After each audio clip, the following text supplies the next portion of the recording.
ناظرین گرامی، کیا آپ جانتے ہیں کہ قرب قیامت یا پھر قیامت سے پہلے آخری رمضان المبارک میں وہ کون سی خاص نشانی ظاہر ہوگی جس سے معلوم ہو سکے گا کہ قیامت نزدیک ہے؟ اس حوالے سے حدیث مبارکہ میں کیا احکامات ملتے ہیں؟ کیا آمدہ رمضان میں کوئی خاص نشانی پوری ہونے والی ہے؟ آج ہم آپ کو قیامت سے قبل آخری رمضان المبارک سے متعلق اہم معلومات فراہم کریں گے اور بتائیں گے کہ حضور اکرم صلی اللہ علیہ وآلہ وسلم نے اس بارے میں کیا ارشاد فرمایا۔ لہٰذا اس قیمتی ویڈیو کو آخر تک ضرور دیکھیے گا، اور اگر آپ چینل پر نئے ہیں تو اسے سبسکرائب بھی کر لیجئے۔ تو آئیے چل کر موضوع کا باقاعدہ آغاز کرتے ہیں۔ معزز خواتین و حضرات، سب سے پہلے بات کرتے ہیں قیامت کے قائم ہونے کے حوالے سے۔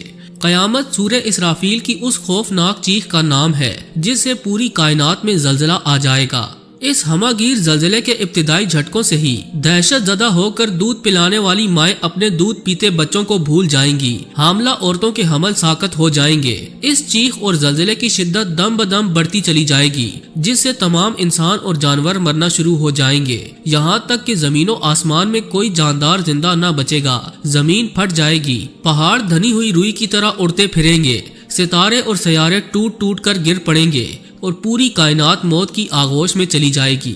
اس عظیم دن کی خبر تمام انبیاء کرام اپنی اپنی امتوں کو دیتے چلے آئے تھے، مگر رسول خدا حضرت محمد مصطفیٰ صلی اللہ علیہ وآلہ وسلم نے آ کر یہ بتایا کہ قیامت قریب آ پہنچی ہے اور میں اس دنیا میں اللہ کا آخری رسول ہوں۔ لیکن قیامت کب آئے گی، اس کی ٹھیک تاریخ تو کجا سال اور صدی اللہ کے سوا کسی کو معلوم نہیں۔ یہ ایک ایسا راز ہے جو خالق کائنات نے کسی فرشتے یا نبی کو نہیں بتایا۔ سورۃ الاعراف کی آیت نمبر 187 میں آتا ہے، یہ آپ سے قیامت کے بارے میں پوچھتے ہیں کہ یہ کب آئے گی، آپ فرما دیجئے کہ اس کا علم تو میرے رب کو ہی ہے، اس کو اس کے وقت پر اللہ کے سوا دوسرا کوئی ظاہر نہ کرے گا۔ وہ آسمانوں اور زمینوں میں بڑا بھاری حادثہ ہوگا، وہ تم پر اچانک آ پڑے گی۔ وہ آپ سے اس طرح پوچھتے ہیں جیسے آپ گویا اس کی تحقیقات کر چکے ہیں، آپ فرما دیجئے کہ اس کا علم اللہ ہی کے پاس ہے، مگر اکثر لوگ جانتے نہیں۔ دوستو، علامات قیامت کی احادیث میں حضرت جابر رضی اللہ تعالی عنہ سے روایت ہے، آپ فرماتے ہیں کہ میں نے رسول اللہ صلی اللہ علیہ وآلہ وسلم کو یہ فرماتے ہوئے سنا کہ میری امت میں ایک جماعت یوم قیامت تک سربلندی کے ساتھ حق کے لیے برسر پیکار رہے گی۔ اس سے معلوم ہوتا ہے کہ مومنین کی ایک جماعت یوم قیامت تک زندہ رہے گی، مگر چند احادیث میں صراحت ہے کہ قیامت سے پہلے تمام مومنین کو موت آ جائے گی اور قیامت کے دن کوئی مومن زندہ نہ ہوگا۔ صحیح مسلم کی ایک حدیث کے مطابق آپ صلی اللہ علیہ وآلہ وسلم نے فرمایا، بے شک اللہ عز و جل ایک ہوا بھیجے گا جو ریشم سے زیادہ نرم ہوگی، پس جس کے دل میں ایک دانہ یا ایک ذرہ برابر بھی ایمان ہوگا وہ اسے نہ چھوڑے گی اور اس کی روح قبض کر لے گی۔ ایک اور مقام پر حضور اکرم صلی اللہ علیہ وآلہ وسلم نے فرمایا، قیامت نہ آئے گی جب تک کہ یہ کیفیت نہ ہو جائے کہ زمین میں اللہ اللہ نہ کہا جائے۔ اسلامی کتب کا مطالعہ یہ بھی بتاتا ہے کہ آقائے دو جہاں حضرت محمد مصطفیٰ صلی اللہ علیہ وآلہ وسلم نے قیامت سے قبل آخری رمضان المبارک کی بھی ایک اہم نشانی بتلا رکھی ہے۔ حضور اکرم صلی اللہ علیہ وآلہ وسلم نے فرمایا، لوگوں، قیامت سے پہلے ایک رمضان ایسا آئے گا جس میں ایک ایسی شدید آواز آئے گی کہ دنیا میں کوئی جان نہ سکے گا کہ یہ آواز کہاں سے آئی ہے۔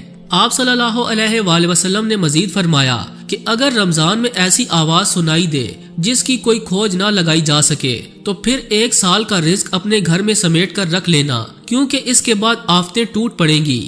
قیامت کی علامات کبریٰ میں سے پہلی علامت حضرت امام مہدی علیہ السلام کا ظہور ہے۔ احادیث مبارکہ میں حضرت امام مہدی علیہ السلام کا ذکر بڑی تفصیل سے آیا ہے کہ حضرت امام مہدی علیہ السلام حضرت سیدہ فاطمہ الزہرا علیہ السلام کی اولاد سے ہوں گے۔ ان کا نام محمد اور والد گرامی کا نام عبداللہ ہوگا۔